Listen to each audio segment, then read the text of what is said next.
দিন আর্জেন্টিনার খেলা থাকে সেদিন কিন্তু আমার খুবই সমস্যা হয়। আমার তো একদমই ঘুম হয় না, কারণ বাপ বেটার চিল্লিয়ে মনে হয় যে আমার ঘুমটাই আর হয় না। এই জন্য মনে করলাম খুবই তাড়াতাড়ি ঘুম থেকে উঠে পড়ি, আর ঘুম থেকে উঠেই কিন্তু আগে চেষ্টা করলাম যে আমি সারাদিন কী কী কাজ করি আপনাদের সাথে সেটা শেয়ার করব। আর রান্নাবাড়িটাও তো বাদে, রান্নাবাড়ি বাদে কিন্তু একটা মেয়ে মানুষের সংসারে যে কতগুলো কাজ থাকে সেটা কিন্তু কখনোই আপনারা বুঝতে পারেন না। আমি যখন বেড়ায় ঘুরি তখন হয়তো বা মনে করেন আপু বাইরে খাওয়া দাওয়া করে, বা আপু হচ্ছে বাসায় তেমন একটা কাজ করে না। বাসায় আমার যেমন কাজ করতে হয় বাইরেও তেমন কাজ করতে হয়। যাই হোক, আমরা মেয়েরা কিন্তু সবই পারি, এটা কিন্তু অনেকেই বোঝে না, কিন্তু আবার যারা বোঝে তারা কিন্তু এই কথাটা বলে না। তো যাই হোক, এদিকে সকালবেলা ঘুম থেকে উঠে কিন্তু আগে বিছানা যে এলোমেলো থাকে, আগে আমার প্রথম কাজ থাকে আমার ঘরটা ঠিক করা। কারণ আমার ছোট্ট একটা বাসা, আর ছোট্ট একটা বাসা যদি আমি ঠিকঠাক গুছিয়েভাবে না রাখি তাহলে মনে হয় যে সব কিছু এলোমেলো লাগে, আর আমার মনটা কেন জানি অস্থির লাগে। তো জানালা টানালা যেগুলো ছিল সবই মুছে টুছে ঠিক করে নিচ্ছিলাম, আর এদিকে কিন্তু আমি ফার্নিচারগুলো মুছে নিব।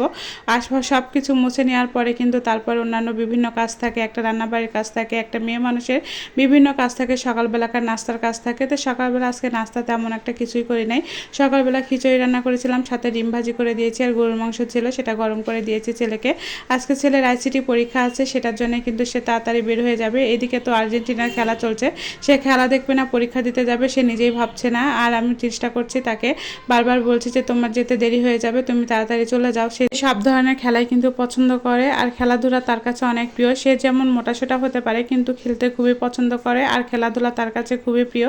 বিকাল হলে চলে যায় কিন্তু এটিএম মাঠ, যারা নওগাঁতে থাকেন তারা কিন্তু সবাই জানেন যে এটিএম মাঠটা আমরা সবাই চিনি। এখন তো কয়েকদিন ধরে বৃষ্টি হচ্ছে, সেখানে আর যেতে পারছে না, এই জন্য টিভিতে খেলাধুলা দেখছে। যেমন ক্রিকেট খেলা পছন্দ করে তেমনই কিন্তু আবার ফুটবল খেলাও পছন্দ করে। আর বিশ্বকাপ আসলে তো কথাই নাই, যেদিন আর্জেন্টিনার খেলা থাকে সেদিন তোরে বাবারে বাবা, মনে হয় যে আমার ঘুম নিন সব কিছু হারাম করে দেয় বাব্বাটা। সেদিন আর কোনো কাজকাম থাকবে না, শুধুমাত্র তাদের খেলারই আয়োজন থাকে। যাই হোক, এই খেলার আয়োজনটা ওদের উৎসব দেখে কিন্তু আমারও ভালো লাগে। আমি খুব একটা খেলা বুঝি না, তারপরেও কিন্তু আমি খেলা দেখতে এতটা পছন্দ করি না। এদিকে আমি টিভিও দেখছিলাম, মানে ওরা হচ্ছে বড় পর্দায় টিভি খেলা দেখতে গিয়েছে। আমার বাসায় তো আর বড় টিভি নেই, ছোটোখাটো টিভি। তো চেষ্টা করবো যে আমার বড় টিভি নিতে, কিন্তু আসলে আমার ইচ্ছা করে না, যে একবার ওই টিভি নষ্ট হয়ে গেলে আর ঠিক করা যায় না। আমার বিয়ের বছর যেবার, তখন থেকে কিন্তু আমার বাসায় টিভি ছিল, এই টিভিটা এখনও সুন্দর আছে, মানে ভালো আছে। এই জন্য আমার আর নষ্ট করতে মন চায় না, আর যদি একটু নষ্ট হয় তাও কিন্তু ঠিক করে নিয়ে আসা যায়। আর এলইডি যদি বড় টিভি নেই, ওইটা কিন্তু একদমই হচ্ছে মানে নষ্ট হয়ে গেলে আর ঠিক হবে না। এই জন্য কিন্তু আমি সেই টিভিটা কিনতে দিই না। আপনার ভাইয়া কিন্তু বারবার বলে যে বড় টিভি একটা কিনি, বড় টিভি একটা কিনি। তাই আমি একদমই হচ্ছে এটা পছন্দ করি না। তো যাই হোক, আমার কাছে ছোটোখাটো জিনিসগুলোই ভালো লাগে। আর এই যে এই রুমে তো ঘুমানোর পরে দেখা যায় যে সব কিছু উলটপালট করে ফেলে আমার ছেলে। এই রুমে আমার ছেলে থাকে। তা যাই হোক, এই রুমটাই হচ্ছে আমি একদম পরিষ্কার করে নিব। আর ওকে যদি বলি যে তুমি বারবার বিছানা এলোমেলো করবে না, তো সে বারবার বিছানাটা এলোমেলো করে। আসলে বাচ্চাদের খেলার জায়গা না থাকলে যা হয়, বাচ্চারা কিন্তু সবসময় খেলাধুলা পছন্দ করে, কিন্তু খেলাধুলা পছন্দ করলে কি হবে, কিন্তু দূরে খেলতে যায়, পাড়ার মানুষের সাথে আমি খেলতে দিতে তেমন একটা পছন্দ করি না। তারপরেও দুই এক সময় খেলাধুলা করে। বাচ্চাদেরকে প্রতি শুক্রবারে কিন্তু খেলাধুলা করার জন্য একটা সুযোগও দিতে হয়। তো যাই হোক, সে যেমন পড়াশোনার পাশাপাশি খেলাধুলাও পছন্দ করে, কিন্তু এদিকে আমি বারবার চিল্লাচ্ছি তোমার 9টা পার হয়ে গিয়েছে, তুমি চলে যাও চলে যাও, সে কিন্তু কোনোভাবেই যায় না। এদিকে আমগুলো একদমই কাঁচা ছিল, আপনার ভাইয়া একদম পাকা আমগুলো কিনে না, যাতে আস্তে আস্তে পাকে আস্তে আস্তে খাওয়া হয়। তো এদিকে আমগুলো নিয়ে আসছিল, আমি সব কিছু ঠিকঠাক করে নিচ্ছিলাম। বাজারও নিয়ে আসছে কালকে, সেই বাজারগুলো আমি ঠিকঠাক করে নিচ্ছিলাম, কিন্তু ঘরের বাসি মাঝে এখনও ঝাড় দিইনি। আমাদের এদিকে কিন্তু বাসি মাঝে বলে, মানে আপনি ঘুম থেকে উঠে আগে মেঝে ঝাড় দিয়ে তারপরে কিন্তু সব কাজকাম করতে হয়।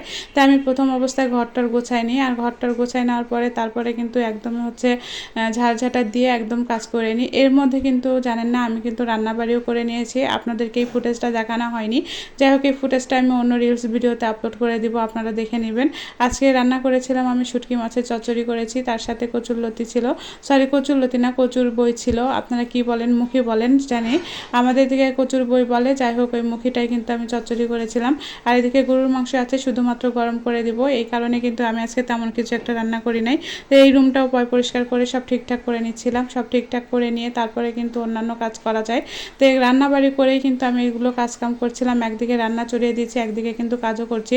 একটা মেয়ে মানুষ পারে না এমন কোনো কথা নাই, সবই কিন্তু পারে। যাই হোক, আমার ভিডিওটা কিন্তু একটু লং হয়ে যাচ্ছে, আপনারা সবাই চেষ্টা করবেন ফুল ভিডিওটা দেখতে, আপনাদের কিন্তু অবশ্যই ভালো লাগবে। অনেকে কিন্তু কমেন্ট করে বলেন আপু শুধু বেড়ান, আপনি কি শুধু বাইরে খাওয়া দাওয়া করেন। আমার কিন্তু বড় পেজে কিন্তু অনেক খাওয়া দাওয়ার ভিডিওগুলো আছে, রান্না করার ভিডিওগুলো আছে। শুধু মনে করে আপু আপনারা 3জন মানুষ এতগুলো তরকারি খান কীভাবে, তো আমাদের বাসায় তরকারিটা খুবই লাগে, আর আলু তো আমার লাগবে, কারণ কারণ আলু ছাড়া আমাদের একদিনও চলে না, যে কোনো মাংসতে কিন্তু আলু আমার দিতেই হয়। তো এদিকে রান্নাঘরের জানালাটা পরিষ্কার করছিলাম, আর ওটা ছিল পাশের বাড়ি। এদিকে হচ্ছে চুলাতে রান্না করে, তখন কিন্তু ধোঁয়াগুলো একদমই জানালা দিয়ে ভিতরে আসে।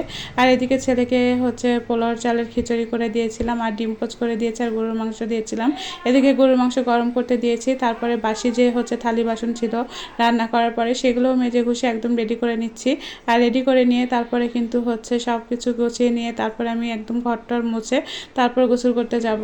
আর এইভাবে কিন্তু একটা মেয়ের সকালটা শুরু হয়। আমরা মনে করেন যে হচ্ছে মেয়েরা কোনো কাজই করে না, আসল কথা কি, যদি আপনারা ছেলেরা একবার এই কাজগুলো করেন দ্বিতীয়বার কিন্তু আর করতে চাইবে না। অনেকে কিন্তু ব্যাংকে কাজ করে মেয়েরা, তারপরে সংসার সামলায়, বাচ্চা সামলায়, তারপরেও কিন্তু বিভিন্ন কাজ করে। কিন্তু আপনারা যারা ছেলে মানুষেরা মনে করেন যে আমরা শুধুমাত্র ঘরের কাজ করি, কি এমন কাজ করি, একদিন আপনারা অন্তত ঘরের কাজগুলো করে দেখবেন, তখন কিন্তু বাইরের কাজগুলো আপনাদের আর ভালো লাগবে না। আপনারা মনে করবেন নিজেকে খুব ক্লান্ত মনে হয়। আসলে আমাদের মেয়েদের কোনো ক্লান্ত নাই, ক্লান্ত থাকলে হয়তো বা আমরা এভাবে কাজ করতে পারতাম না। তো যাই হোক, এখন হচ্ছে একদম গোসল করার পালা, সব কিছু কাজ শেষ, গোসল